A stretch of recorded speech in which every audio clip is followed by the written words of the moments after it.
Story 1. I am a woman and a journeyman plumber. It gets so exhausting that everyone always assumes I am the least competent person on my crew at a job site. Other trades will go find my apprentice to ask questions they should be asking me, even if they see me working. I didn't mind that people assumed I was just a dumb apprentice when I was one. Now that I have my licenses and am the one in charge, I notice that people who haven't worked with me will always assume I am still an apprentice. The comments that I only have a job or only got accepted to my apprenticeship because I am a woman are also exhausting. I worked so hard for this and was the top apprentice in my class when it came time for state plumbing exams. I know what I am doing and pull my weight just as well as any of the boys. Story 2. For some women, it is the excruciating period pains they have to experience every single month. It might feel like being in the middle of a difficult battle, getting repeatedly stabbed in the uterus by a sharp knife from all sides, and even the painkillers do not provide relief. Story 3. Nurse here. Healthcare often does not take you seriously. There is a significant amount of research out there, from being denied painkillers to dismissing symptoms or the feeling that something is not right. Also, symptoms are often different. See male versus female heart attack symptoms. Yet, until fairly recently, research was only done on male patients because of the potential damage that could appear, such as infertility. Even though there is now a regulation to include women in studies, the number is very limited. Therefore, we may never fully know what atypical side effects a drug may have on women or what the female-specific symptoms are for certain illnesses. Seriously, gender-based medicine is an incredibly interesting topic. Thanks for all the likes, comments, and sharing your experiences. I hope you all are doing well and have found or find doctors who take you seriously. Thanks to all the men here, advocating for their partners or family members and supporting them during doctor's visits. Story 4. Any concerns I may have about my mental and physical health will be summarily dismissed within 60 seconds of meeting a healthcare provider. I will have waited months for an appointment and made time in my day to see the doctor, and he or she will not give my symptoms more than 10 seconds of consideration before telling me I will be fine and moving on to the next victim of indifference. Story 5. That reality is that anyone can be the predator. Family, friends, colleagues, or a random stranger. And no matter how you dress, how you look, or how old you are, you can be a victim. Story 6. Had movers at my house once. They got creepy until I casually mentioned that my husband would be home soon. He's a homicide detective and was called out. Movers were very professional after that. I wasn't married, but needed to shut them down. Update. Thank you for all the W. Story 7. That my 2 daughters, statistically speaking, will be harassed verbally or even sexually by someone, likely a male. How does one prepare their daughter for this? Already at 13, she gets men looking at her. Last summer, as she got out of the surf, a man watched her and stared at her as she made her way to me. When she told me she could feel him watching her in the water, I stared back at him, and he got up and walked away. It's just so heartbreaking that I have to teach them how to be safe.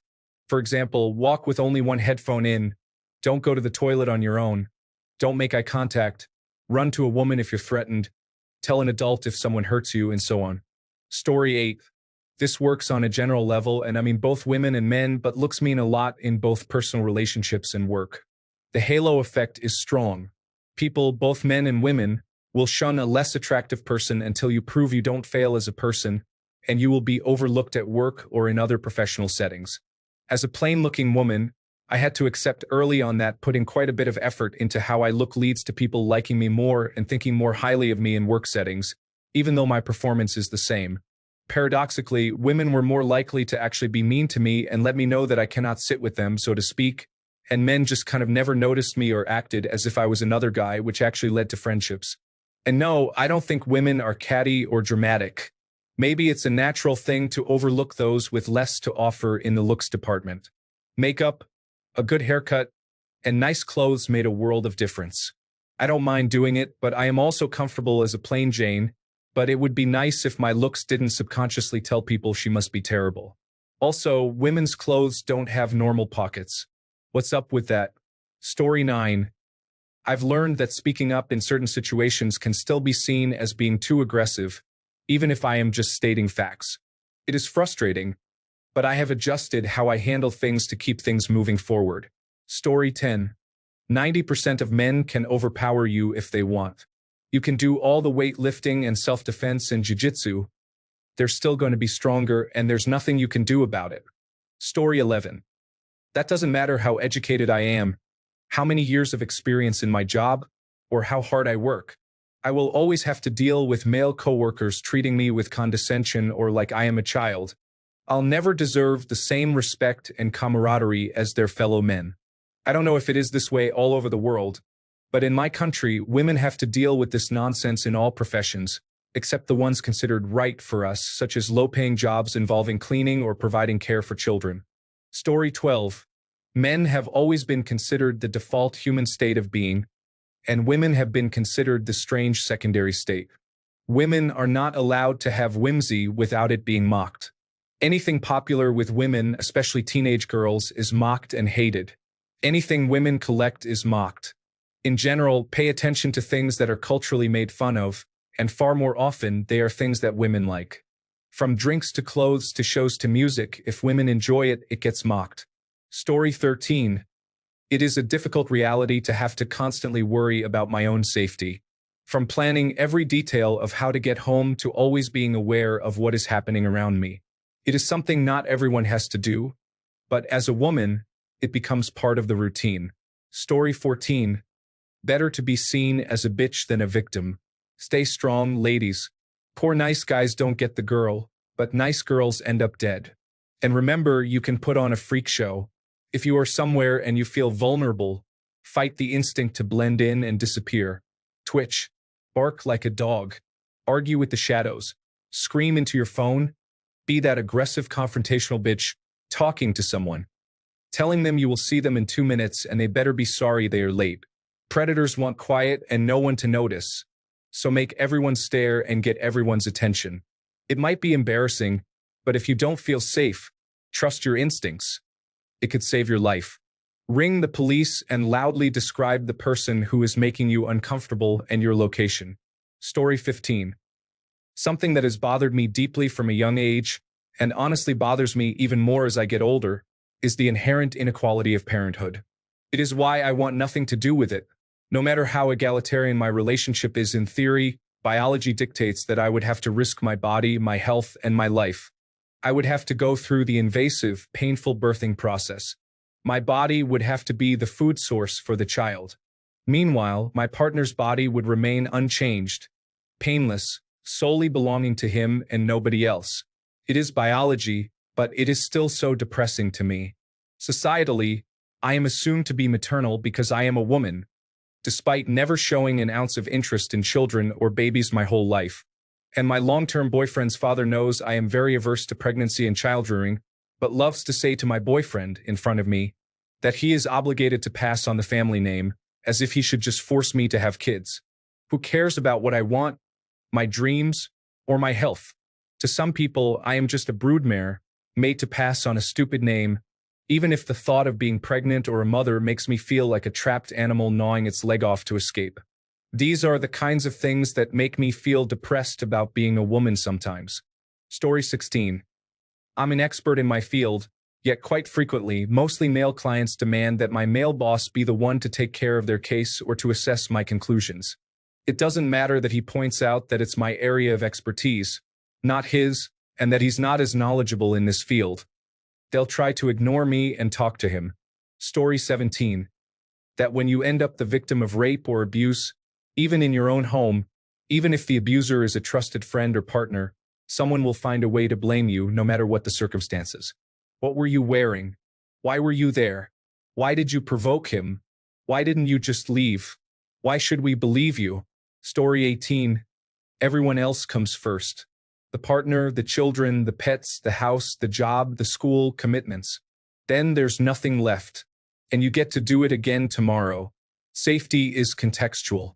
Happiness is contractual. Responsibility is absolute. Story 19. No matter what you do in your life, such as studies or jobs, at the end of the day, you will always be treated as the person responsible for raising children and doing all the chores at home. Story 20. Being taken seriously is something to appreciate. Being raised with two brothers, I learned early on that if my older brother and I had the same ideas and raised them, his would be considered the better ideas. Mine were rarely even noticed. Throughout my life, this happened more around other men, but never, not even once, around other women. And it wasn't men only validating other men. Women would also validate men more. And the men it happened to rarely realized it was happening. I do feel there has been a social shift lately. A lot more women are being taken more seriously. Maybe that is because there is a bit more social awareness lately. Story 21. Realizing that pockets on women's clothes are basically decorative suggestions. Like, congratulations, you can fit half a chapstick in there. Want to carry anything else? Better bring a suitcase, purse. Story 22. There will always be a man to explain why you are wrong about your experiences and your perception. Has your life experience taught you that you need to take certain safety precautions? A man will appear to explain that you are wrong. If your precautions make you less accessible to men, then a man will explain why your concerns are invalid, why men's feelings of offense are valid, and why you need to prioritize men's feelings and their right to approach you over your own safety. Have you ever experienced sexism or misogyny? A man will appear to tell you why you are wrong and explain why your perception and judgment are not credible. Even when virtually every woman in a space or online expresses the same opinion about something, such as not liking being approached at the gym or when wearing headphones, a man will dismiss women's subjective opinions and position his own opinion as objective truth. Story 23. We have to always be extraordinary, but somehow we're always doing it wrong. You have to be thin, but not too thin. And you can never say you want to be thin. You have to say you want to be healthy, but also you have to be thin. You have to have money, but you can't ask for money because that's considered inappropriate. You have to be a leader, but you can't be mean. You have to lead, but you can't dismiss other people's ideas. You're supposed to love being a mother, but don't talk about your kids all the time. You have to be a career woman, but also always look out for other people. You have to answer for men's bad behavior, which is insane, but if you point that out, you're accused of complaining. You're supposed to stay attractive for men, but not so attractive that you tempt them too much or that you threaten other women because you're supposed to be part of the sisterhood. But always stand out and always be grateful. But never forget that the system is rigged. So find a way to acknowledge that, but also always be grateful. You have to never get old, never be rude, never show off, never be selfish, never fall down, never fail, never show fear, never step out of line. It's too hard. It's too contradictory, and nobody gives you a medal or says thank you. And it turns out, in fact, that not only are you doing everything wrong, but also everything is your fault. I'm just so tired of watching myself and every single other woman tie herself into knots so that people will like us. Barbie movie quote I really relate to. Story 24. As a woman, you learn that your worth is often measured by the comfort you provide to others, rather than the strength you carry within. It is a harsh reality to realize that sometimes the hardest battles are fought in silence, while the world expects you to be the calm in the storm. But in those moments of solitude, you discover that your resilience can be a quiet revolution. And that, my friends, is where true power lies. Story 25. That the men in my life whom I love and hold in esteem do not understand how frequently and profoundly my voice, opinions, and agency are dismissed, by others for sure, but also by them. Story 26. That more often than not, when I make a statement, a man will call it into question. Whereas if a man made the same statement, it would just be accepted. Men reading this, I challenge you to pay attention to how your male friends interact with your female friends. Once I started paying attention, I noticed a lot of what a woman says is responded to with anger, doubt, negativity, or straight up telling her she's wrong. Story 27. That you will be treated as subhuman by men who don't find you attractive. Men are so incredibly cruel to women who don't live up to their expectations. Just open any social media platform. The comment sections under women who aren't internet hot or who dare to be overweight are filled with nasty comments, mostly from grown men. I no longer have Instagram, but when I did, I followed a few plus-size guys and the same for girls, all with a few thousand followers minimum. The comment sections were worlds apart. The guys didn't really have many negative comments at all. People were just focused on the content. They even got, "You look great, brother," on posts about their outfit or whatever. But the women's accounts? Every post had men in the comments absolutely trying to annihilate her. Disgusting, horrible words, just going out of their way to be as cruel as possible. I occasionally open TikTok, but that's just as bad. I've seen posts from adults with special needs or learning disabilities, and again, men in the comments calling them monsters or other derogatory terms. I look at some of the profiles, and these men can be 30, 40, 50 years old. It's pathetic. And we're not just talking about social media. I used to be very fat. I was also a fat teen. The absolute harassment and disgust I got from men was awful. It ruined my confidence and honestly, on many occasions, made me cry. I've had men shout comments at me from cars. Call me a whale when I'm just at the supermarket. My friend got called a fat bitch and then had a drink thrown in her face by a random man on a night out.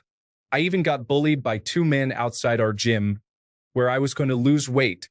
My own dad even used to put me down about how I looked. I lost weight and wow, the difference in how I am treated is night and day. Men are polite to me now, will help me out, smile at me, and want to talk to me like I'm a human when I'm at the pub. And before I get women can be cruel too, I am aware. Of course, there are women out there who will bully men about their appearance, and that's unacceptable too. However, I don't think it's on the same scale at all. This is from what I see with my own eyes and from what my plus-size male friends have told me.